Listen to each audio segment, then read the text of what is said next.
Hello everyone, welcome to learners academy. ఈ వీడియోలో ట్రిగ్నామెట్రీకి సంబంధించినటువంటి ఇంపార్టెంట్ మోడల్స్ డిస్కస్ చేయబోతున్నాం. ఇది జనరల్ మ్యాథ్స్ సంబంధించినటువంటి టాపిక్లో భాగంగా ట్రిగ్నామెట్రీ.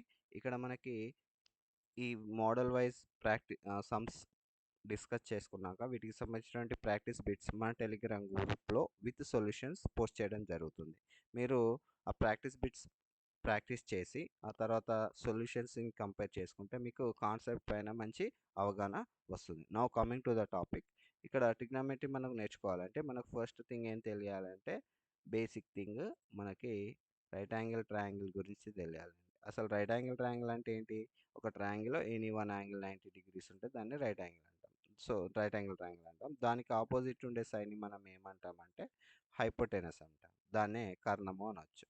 ఓకేనా? ఇప్పుడు మీరు రైట్ యాంగిల్ ట్రయాంగిల్ ఏదైనా ఒక యాంగిల్ని తీసుకుంటే దానికి ఎదురుగా ఉండే దాని ఆపోజిట్ సైడ్ ఎదుటి భుజము, నెక్స్ట్ ఇక మిగిలిపోయిన భుజాన్ని మనం ఏమంటామంటే అడ్జసెంట్, అదే ఆసన్న భుజం అని అంటాం. నెక్స్ట్ వీటితో పాటు మనకి పైథాగరస్ థీరం కూడా తెలిసి ఉండాలి. అసలు పైథాగరస్ థీరం దేనికోసం నేర్చుకుంటాము అంటే ఒక రైట్ యాంగిల్ ట్రయాంగిల్లో ఎనీ టూ సైడ్స్ తెలిస్తే మనం థర్డ్ సైడ్ కనుక్కోవడానికి పైథాగరస్ థీరం అప్లై చేస్తాం. మనకు ట్రిగ్నామెట్రిక్ పాయింట్ ఆఫ్ వ్యూలో మీకు పైథాగరస్ థీరాన్ని మీకు ఈజీగా చెప్తున్నాను. ఇది ఇలా గుర్తుంచుకుంటే మీకు అప్లికేషన్ చాలా ఈజీ అవుతుంది. Hypotenuse square equals to opposite square plus adjacent square.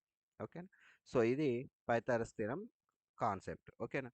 Now coming to the ట్రిగ్నామెట్రీలో మనకి ఏంటంటే మనకు 6 ట్రిగ్నామెట్రిక్ రేషియోస్ ఉంటాయి. ఈ 6 ట్రిగ్నామెట్రిక్ రేషియోస్ వస్తేనే మీకు ట్రిగ్నామెట్రీ మోడల్ 1 సమ్స్ అనేవి ఈజీగా మీరు చేయగలుగుతారు. అది ఏంటి? Sine theta equals to opposite by hypotenuse, cos theta equals to adjacent by hypotenuse. ఇక్కడ ఆపోజిట్ అంటే ఎదుటి భుజం, హైపోటెనస్ అంటే కర్ణము, అడ్జసెంట్ ఏంటి ఆసన్న భుజం. ఓకేనా? Next tan theta equals to మనకి ఏంటి?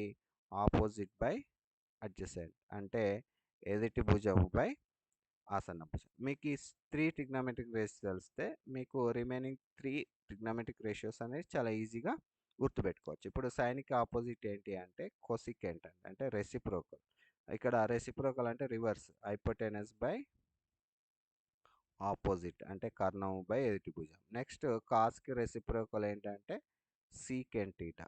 So secant theta equals to hypotenuse by adjacent అంటే కర్ణము బై ఆసన్న భుజం. ట్యాన్కి రెసిప్రోకల్ ఏంటి? Cot theta. కాట్ అంటే ఏంటిది? అడ్జసెంట్ అంటే ఆసన్న భుజం బై ఎదుటి భుజం ఆపోజిట్ సైడ్. సో మీకు ఈ 6 ట్రిగ్నామెట్రిక్ రేషియోస్ అనేవి మీకు తెలిసి ఉంటే మనకి ఈజీగా మోడల్ 1 ప్రాబ్లమ్స్ అనేవి చేయడం జరుగుతుంది. Now coming to the first question. In triangle ABC, angle B equals to 90 degrees, AB equals to 12 centimeters, AC equals to 13 centimeters, then find tan A.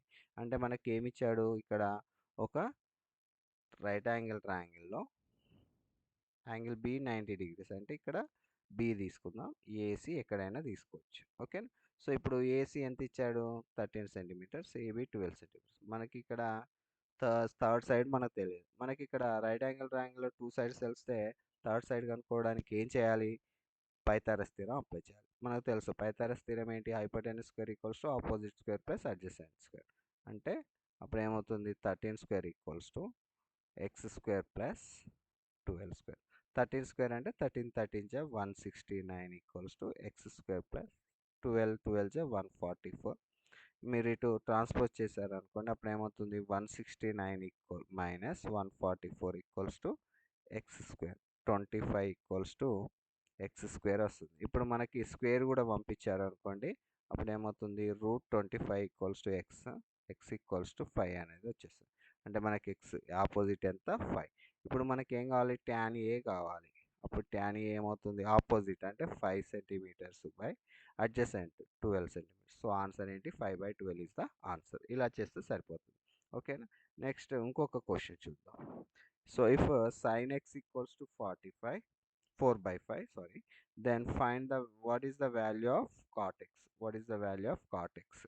అంటే ఇక్కడ మనకి సింపుల్గా ఎలా చేయాలి అంటే, ఇప్పుడు మనకు అగైన్ మళ్ళీ ఏం చేయాలి? ఇందులో భాగంగా రైట్ యాంగిల్ ట్రయాంగిల్ తీసుకోవాలి. ఓకేనా? ఒక ట్రిగ్నామెట్రిక్ రేషియో ఇచ్చాడు, ఇంకొక ట్రిగ్నామెట్రిక్ రేషియో అడుగుతున్నాడు. ఇప్పుడు ఏదైనా కానీ ఫస్ట్ మనం ఏం చేయాలి? ట్రిగ్నోమెట్రిక్ రేషియో రావాలి అంటే రైట్ యాంగిల్ ట్రయాంగిల్ తీసుకోవాలి. ఇక్కడ మనకు ఏబీసీ అని అంటూ ఏం పర్టికులర్గా చెప్పలేదు కాబట్టి మీరు ఎలా తీసుకున్నా పర్లేదు. సో ఇక్కడ ఎక్స్ తీసుకున్నాను అనుకోండి.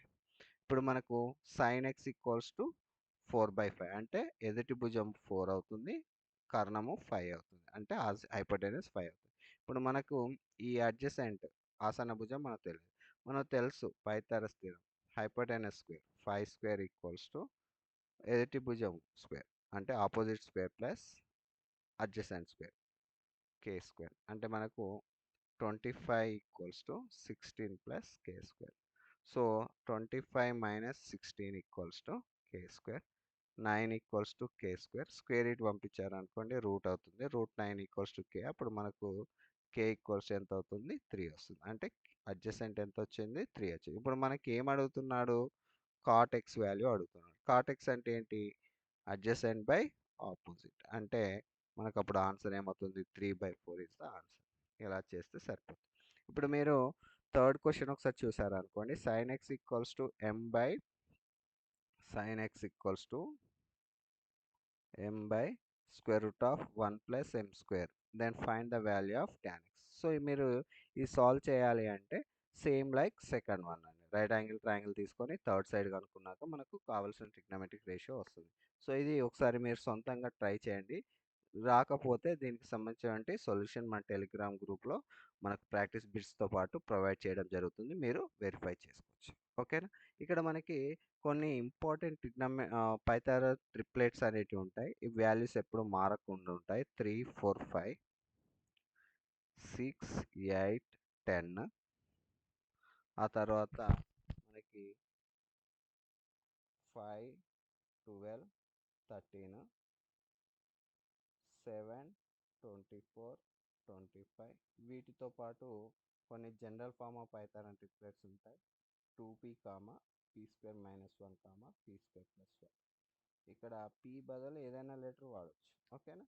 Next 2mn, m square minus n square, m square plus n square. So ఇవి కూడా general form of Pythagoras triplet. So మీకు ఇవి ఏంటంటే ప్రతిసారి పైథాగరస్ థీరం అప్లై చేయకుండా పైథాగరస్ ట్రిప్లెట్స్ గుర్తుంటే ఈజీగా రైట్ యాంగిల్ ట్రయాంగిల్ తీసుకొని ట్రిగ్నోమెట్రిక్ రేషియోస్ అనేవి కనుక్కోవడం జరుగుతుంది. సో ఇవి ఎప్పుడు మీకు వీటిపైన ఒక అవగాహన వస్తుంది అంటే మీరు బిట్స్ నెంబర్ ఆఫ్ క్వశ్చన్స్ అనేవి రెగ్యులర్ ప్రాసెస్లో ప్రాక్టీస్ చేశాక షార్ట్ కట్స్ పైన మంచి ఐడియా వస్తుంది. మీరు డైరెక్ట్ షార్ట్ కట్స్ పైన డిపెండ్ అయ్యారు అనుకోండి, ఎగ్జామ్లో మీరు ఖచ్చితంగా మంచి పర్ఫార్మెన్స్ ఇస్తారన్న నమ్మకం ఉండదు. కాబట్టి నా సజెషన్ ఏంటంటే మీరు ఎప్పుడైనా రెగ్యులర్ ప్రాసెస్ పర్ఫెక్ట్గా నేర్చుకొని ఆ తర్వాత షార్ట్ కట్స్ పైన డిపెండ్ అవ్వడం చేస్తే మీకు కాన్సెప్ట్ పైన మంచి అవగాహన వస్తుంది. అండ్ షార్ట్ కట్స్ కూడా మంచి కరెక్ట్ వేలో మీకు ఎగ్జామ్ టైంలో మంచిగా కరెక్ట్ ఇన్ టైంలో యూజ్ చేసుకోవచ్చు. ఓన్లీ షార్ట్ కట్స్ పైన డిపెండ్ అయి వెళ్ళిపోయారు అనుకోండి, అప్పుడు మనకి మోడల్ క్వశ్చన్స్ అనేవి ఆ టైంలో మనకి ఐడెంటిఫై చేయలేకనో లేకపోతే ఆ టైంలో ఈ షార్ట్ కట్ గుర్తు రాకనో అలా మనకు మిస్ అయ్యే ఛాన్సెస్ చాలా ఎక్కువగా ఉంటాయి. ఓకేనా. నా coming to the model 2 sums. ఇక్కడ ఏంటంటే ఈ మోడల్ 2 సమ్స్ అనేవి కూడా అన్ని trigonometric ratios standard values angles పైన డిపెండ్ అయి ఉంటుంది. అంటే మనకు సైన్ 0 డిగ్రీస్ 0 అని, సైన్ 30 డిగ్రీస్ 1/2 అని ఇలా ఒక ట్రిగ్నోమెట్రిక్ రేషియో స్టాండర్డ్ వాల్యూస్ అనేటివి ఉంటాయి. సో ఆ టేబుల్ కూడా మీకు టెలిగ్రామ్ గ్రూప్లో పోస్ట్ చేయడం జరుగుతుంది. సో మీరు దాన్ని చూస్తూ లేకుంటే మీరు గూగుల్లో సెర్చ్ చేసిన మీకు ట్రిగ్నోమెట్రిక్ రేషియోస్ టేబుల్ అని టైప్ చేసినా కానీ మీకు వచ్చేస్తుంది. దాన్ని చూసి అయినా చేసుకోవచ్చు. ఓకేనా. నా coming to the first question in model 2. మనకు 2 tan స్క్వేర్ 45 అంటే మనకి 2 ఆఫ్ tan 45 ఎంత 1. So 1 square plus cos square 30 అంటే కాస్ 30 ఎంత అండి √3/2. స్క్వేర్ ఉంది కాబట్టి హోల్ స్క్వేర్ రాసుకోవాలి. మైనస్ సైన్ 60 అంటే ఏమవుతుంది √3/2. సో మనకి అప్లై చేశారనుకోండి 2 ప్లస్ స్క్వేర్ మళ్ళీ న్యూమరేటర్ డినామినేటర్కి అప్లై చేస్తే 3/4 మైనస్ √3/2. ఇప్పుడు మీరు ఎల్సిఎం తీసుకున్నాం అనుకోండి, ఎల్సిఎం మనకి ఏమొస్తుంది 4 వస్తుంది. కింద ఏం లేదు కాబట్టి /1. So into 4 into 4. So 8 plus 3 minus 2√3 వస్తుంది. అంటే మనకి ఆన్సర్ ఏమవుతుంది 11 మైనస్ 2√3/4. సో మీరు ఇలా చేయొచ్చు. ఓకేనా. నెక్స్ట్ మోడల్ 2లో భాగంగా వన్ మోర్ ఇంపార్టెంట్ కాన్సెప్ట్. అదేంటి అంటే if sine of a minus b equals 1/2, and cos of A plus B equals to 1/2. Then find A and B. ఇక్కడ మనకి sine of A minus B equals to 1/2 ఇచ్చాడు. 1/2 అనేది sign trigonometric రేషియోస్లో ఎప్పుడు వస్తుంది అంటే sin 30 value. sin 30 value అనేది 1/2 అవుతుంది. అప్పుడు మనకు కంపేర్ చేస్తే ఏ మైనస్ బి ఎంత అవుతుంది, ఎన్ని డిగ్రీస్ అవుతుంది, 30 degrees.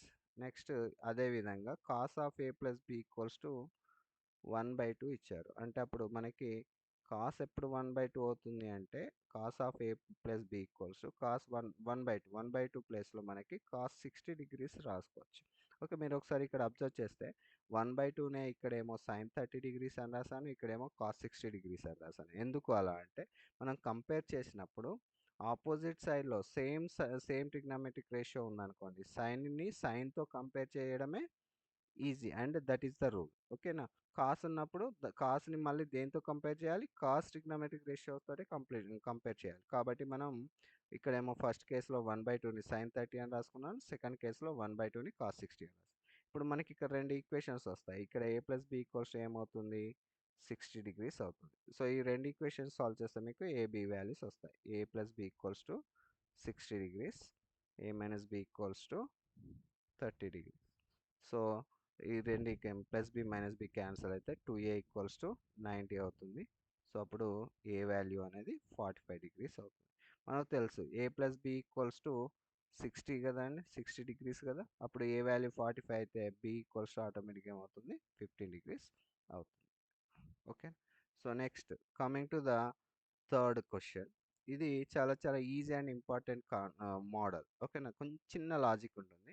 Cos 1 degree into cos 2 degrees, cos 3 degrees, cos 45 degrees, cos 88 degrees into cos 89 degrees into cos 90 degrees equals to how much. ఇక్కడ నాకు కాస్ 1 డిగ్రీ వాల్యూ తెలియదు. సో దాన్ని ఎంతో some A, this is B, this is C. Actual value నాకు తెలియదు కాబట్టి ABC అని అనుకుంటున్నాను. కాస్ 45 నాకు తెలుసు 1/√2. కాస్ 88 కూడా నాకు తెలియదు. So some F. కాస్ 89 కూడా మనకు తెలియదు. కాకపోతే మనకి ఇంటూ కాస్ 90 డిగ్రీస్ ఎంత అవుతుంది, 0 కదా. సో అప్పుడు కాస్ 90 ప్లేస్లో 0 రాసుకున్నాం అనుకో, 0 ఇంటూ ఎనీథింగ్ ఏమవుతుంది మనకి answer 0. So that's why final answer is 0. Okay. So ఇలా ట్రిగ్నోమెట్రీకి సంబంధించి మోడల్ 1, మోడల్ 2 ప్రాబ్లమ్స్ సాల్వ్ చేయొచ్చు. సో ఇంకా కమింగ్ వీడియోలో రిమైనింగ్ మోడల్స్ కూడా డిస్కస్ చేసుకుందాం. Okay, thank you.